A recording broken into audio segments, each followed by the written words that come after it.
Hello my quilting friends! My name is Leah Day and welcome to this free motion quilting tutorial. Today I am going to stitch hopscotch. This is a fun design. It starts with a teardrop shape and then as you can see I just start to bounce around it and it's these bouncy sort of echoes. Now you want to be careful not to keep going around and around because that's just paisley. When you stitch a teardrop shape and just keep going back and forth around it, that's another design I call paisley.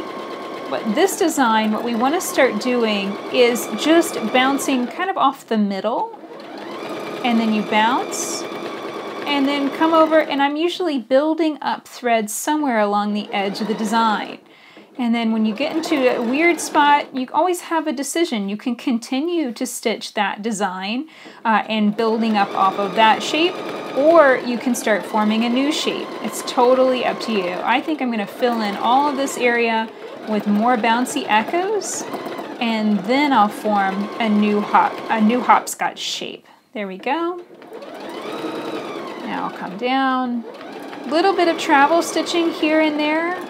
It's really not a time-consuming design, but every once in a while you'll need to be able to travel stitch, you'll need to be able to hit points exactly, so just watch out for those areas. Okay, so teardrop shape.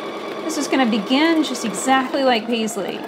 Pivot and echo around it. Branch out that echo so you're getting more distance around the tip of that paisley shape, of that teardrop shape. Okay, so now we're going to transform it from paisley to hopscotch. We're going to start bouncing not on the edge of the design, but just more towards the middle. I'm going to go side to side, just bouncing back and forth.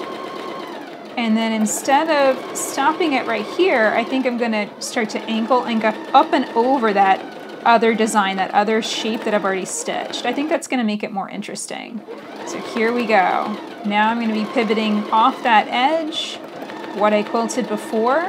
Maybe let's curve it all the way around and see what happens. This is the thing, it kind of starts to form almost like a worm shape, and I've stitched a similar design called wormholes. These bouncy echoes just make me think of that. I know it's kind of gross, but still it's a really cool texture, and I think this is going to be something that's going to be gorgeous on art quilts. It's also going to look great on bed quilts too, so don't feel like it's just an artsy kind of design. Now my stitches are getting just a little bit long, so that means I need to either put my foot down or slow down my hands. If I do both of those things equally, then my stitches are going to stay the same size, so I want to do one or the other. Free motion quilting is always a balancing ratio between speed and movement. So there we go, I've got a new teardrop shape. And you know, I don't mind that I have basically 3 teardrop shapes kind of stacked up right here. I think that still looks pretty cool. Definitely when you get it in a real quilt, it's going to be all over the place. You know, you're going to have teardrop shapes coming in everywhere. So I don't think you should obsess about it too much. You know, when things end up stacking up just on top of one another, don't panic. Don't feel like you've got to rip it out.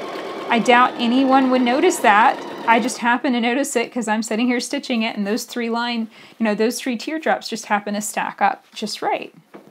Okay, so now I'm going to keep bouncing back and forth, and I think I'm going to curve this one down and take it right up against the other one. Here we go, just bouncing back and forth. Again, I need to speed up my machine or slow down my hands to get those stitches under control.